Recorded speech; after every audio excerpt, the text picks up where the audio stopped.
परमेश्वरका दैनिक वचनहरू।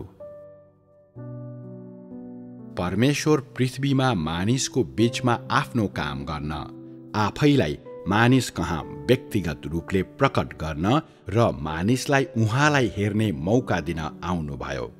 के यो सानो विषय हो? यो वास्तवमा सरल छैन। यो कुरा मानिसले सोचे जस्तो होइन। मानिसले उहाँलाई हेर्न सकोस्। मानिसले परमेश्वर यथार्थ हुनुहुन्छ, अस्पष्ट वा खोक्रो हुनुहुन्न, र परमेश्वर उच्च हुनुहुन्छ तर नम्र पनि हुनुहुन्छ भन्ने जानोस् भनी परमेश्वर आउनु भएको छ। के यो त्यति सरल हुन सक्छ?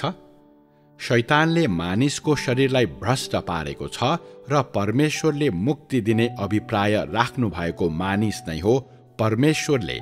त्यसकारण शैतानसँग लडाईँ गर्न र मानिसलाई व्यक्तिगत रूपमा गोठाला गर्नको लागि परमेश्वरले देह धारण गर्नुपर्छ। केवल यो मात्रै उहाँको कामको लागि लाभदायक छ। शैतानलाई हराउन र मानिस जातिलाई अझ राम्ररी मुक्ति दिन परमेश्वरका दुईवटा देह धारण अस्तित्वमा आएका छन्। चाहे परमेश्वरका आत्मा हुन् वा उहाँको देह धारणी शरीर, परमेश्वरले मात्र शैतानसँग लडाईँ गर्न सक्नुहुन्छ। छोटकरीमा, शैतानको साथ लडाईँ गर्ने स्वर्गदूतहरू हुन सक्दैनन्। झन् मानिस त हुनै सक्दैन, जसलाई शैतानले भ्रष्ट पारेको छ। स्वर्गदूतहरू यो लडाईँ लड्न शक्तिहीन छन् र मानिस त झन् अझै दुर्बल छ। त्यसरी नै यदि परमेश्वर मानिसको जीवनमा काम गर्न चाहनुहुन्छ भने, यदि उहाँ मानिसलाई मुक्ति दिन व्यक्तिगत रूपमा पृथ्वीमा आउन चाहनुहुन्छ भने, उहाँ व्यक्तिगत रूपमा नै देह बन्नु पर्दछ। अर्थात् उहाँले व्यक्तिगत रूपमा देह धारण गर्नु पर्दछ र आफ्नो जन्मजात पहिचान र उहाँले गर्नुपर्ने कामको साथमा मानिस कहाँ आएर व्यक्तिगत रूपमा मानिसलाई मुक्ति दिनुपर्छ। यदि होइन भने, यदि यो काम परमेश्वरका आत्मा वा मानिसले गर्ने हो भने, यो लडाईँबाट कहिले केही प्राप्त हुँदैन र यो कहिले पनि समाप्त हुँदैन। जब परमेश्वर मानिसको बीचमा शैतान विरुद्ध व्यक्तिगत रूपमा युद्धमा जान देह बन्नुहुन्छ, तब मात्र मानिसले मुक्ति पाउने मौका पाउँछ। यसको साथै केवल त्यसपछि मात्रै शैतान लाजमा पर्छ र त्योसित शोषण गर्ने कुनै मौका वा कार्यान्वयन गर्ने कुनै योजना हुँदैन।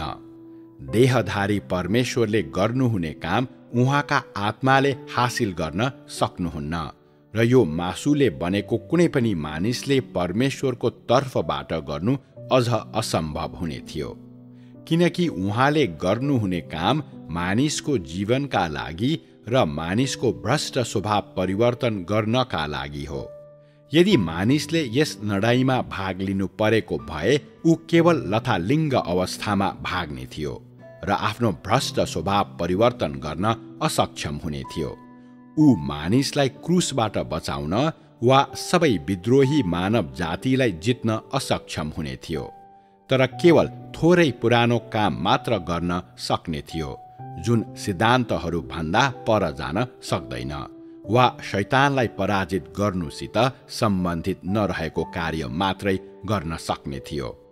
त्यसो भए किन झमेलामा पर्ने? शैतानलाई हराउने त परै जाओस्, मानव जातिलाई समेत प्राप्त गर्न नसक्ने कामको के महत्त्व हुन्छ? यसैले शैतानसितको लडाईँ केवल परमेश्वर स्वयंले मात्र गर्न सक्नुहुन्छ र यो मानिसले गर्नु असम्भव छ। मानिसको कर्तव्य भनेको आज्ञा पालन गर्नु र अनुसरण गर्नु हो, किनकि मानिस आकाश र पृथ्वी सृष्टि गर्ने जस्तो काम गर्न असमर्थ छ। यसबाहेक न त उसले शैतानसित लडाईँ गर्ने काम नै गर्न सक्छ। मानिसले परमेश्वर स्वयंको नेतृत्व मुनि रहेर मात्र सृष्टिकर्तालाई सन्तुष्ट पार्न सक्छ, जसद्वारा शैतान पराजित हुन्छ। मानिसले गर्न सक्ने यति मात्र हो।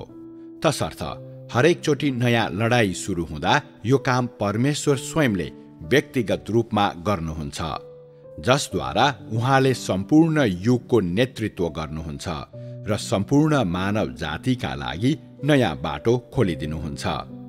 प्रत्येक नयाँ युगको उदय शैतानसँगको लडाईँको एउटा नयाँ सुरुवात हो, जसद्वारा मानिस नयाँ अझ सुन्दर संसारमा प्रवेश गर्दछ र एउटा नयाँ युगमा जसलाई परमेश्वर स्वयंले व्यक्तिगत रूपमा नेतृत्व गर्नुहुन्छ। मानिस सबै थोकको मालिक हो, तर प्राप्त भएकाहरू शैतानसँगका सबै लडाईँका फलहरू हुनेछन्। शैतानले सबै कुरालाई भ्रष्ट पार्दछ, लडाईँहरूको अन्त्यमा पराजित हुन्छ र यी लडाईँहरूपछि दण्ड पनि त्यसलाई नै दिइन्छ। परमेश्वर, मानिस र शैतानको बीचमा शैतानलाई मात्र घृणा र अस्वीकार गरिनेछ। शैतानले प्राप्त गरेको तर परमेश्वरद्वारा फिर्ता नलिएकाहरू शैतानको पक्षमा दण्ड पाउनेहरू बन्नेछन्। यी तीनमध्ये सबै थोकले केवल परमेश्वरलाई मात्रै आराधना गर्नुपर्दछ। तिनीहरू जो शैतानद्वारा भ्रष्ट भएका थिए तर परमेश्वरद्वारा फिर्ता लिएका छन् र जो परमेश्वरको मार्ग अनुसरण हिँड्दछन्, तिनीहरू चाहिँ परमेश्वरको प्रतिज्ञा पाउने र उहाँको तर्फबाट दुष्टहरूको न्याय गर्नेहरू हुनेछन्। परमेश्वर निश्चय विजयी हुनुहुनेछ र शैतान निश्चय पराजित हुनेछ। तर मानिसको बीचमा जित्नेहरू हुनेछन् र हार्नेहरू पनि हुनेछन्। जित्नेहरू विजय हुनेहरूका स्वामित्वमा हुनेछन् र हार्नेहरू पराजित हुनेहरूका स्वामित्वमा हुनेछन्। प्रत्येकको प्रकार अनुसारको वर्गीकरण यही हो। यो परमेश्वरको सबै कामको अन्तिम समाप्ति हो। यो परमेश्वरका सबै कामको लक्ष्य पनि हो र यो कहिल्यै परिवर्तन हुँदैन। परमेश्वरको व्यवस्थापन योजनाको मुख्य काम मानिसको मुक्तिमा केन्द्रित छ र परमेश्वर मुख्य रूपमा यही लक्ष्यको खातिर, यस कामको खातिर र शैतानलाई हराउनका लागि देह बन्नुहुन्छ। पहिलो पटक परमेश्वर मानिस बन्नुको कारण पनि शैतानलाई हराउनु नै थियो। पहिलो लडाईँको काम पूरा गर्न, अर्थात् मानव जातिलाई छुटकारा दिनको लागि उहाँ व्यक्तिगत रूपले देह बन्नुभयो अनि उहाँलाई व्यक्तिगत रूपले क्रुसमा काटी ठोकियो। त्यस्तै गरी कामको यो चरण पनि परमेश्वरले व्यक्तिगत रूपमै गर्नुहुन्छ, जो मानिसको बीचमा आफ्नो काम गर्न, व्यक्तिगत रूपमा उहाँको वचन बोल्न र मानिसलाई उहाँ स्वयंलाई देख्ने तुल्याउन मानिस बन्नुभयो।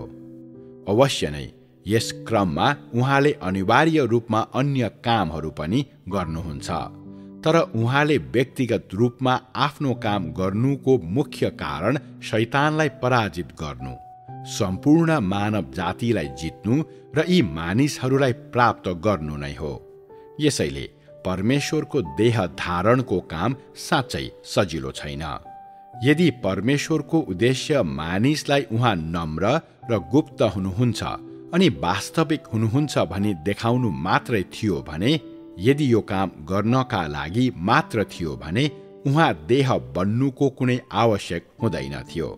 यदि परमेश्वर मानिस नबन्नु भएको भए पनि उहाँले आफ्नो नम्रता र गोप्यता, आफ्नो महानता र पवित्रता मानिसको सामु प्रत्यक्ष रूपमा प्रकट गर्न सक्नुहुन्थ्यो। तर मानव जातिलाई व्यवस्थापन गर्ने कामसित ती कुराहरूको कुनै सरोकार हुने थिएन। तिनीहरू मानिसलाई बचाउन वा पूर्ण बनाउन असमर्थ छन्। तिनीहरूले शैतानलाई जित्न सक्ने कुरा त परै जाओस्। यदि शैतानलाई पराजित गर्नका निम्ति आत्माले केवल आत्मा विरुद्ध लडाईँ मात्रै गर्नु पर्थ्यो भने त्यस्तो कामको व्यवहारिक मूल्य अझै कम हुने थियो। त्यो मानिसलाई प्राप्त गर्न असमर्थ हुने थियो र यसले मानिसका भाग्य र सम्भावनाहरूलाई नाश पार्न सक्थ्यो। त्यसैले परमेश्वरको आजको कामको गहन महत्त्व छ। यो मानिसले उहाँलाई देख्न सकोस् वा मानिसका आँखाहरू खोलिउन् वा उसले स्पर्श र उत्साहका केही भावनाहरू प्राप्त गरोस् भनेर मात्र होइन। त्यस्तो कामको कुनै महत्त्व हुँदैन। यदि त यस प्रकारको ज्ञानको बारेमा मात्रै कुरा गर्न सक्छस् भने तँलाई परमेश्वरको देह धारणको वास्तविक महत्त्व थाहा छैन भन्ने त्यसले प्रमाणित गर्छ।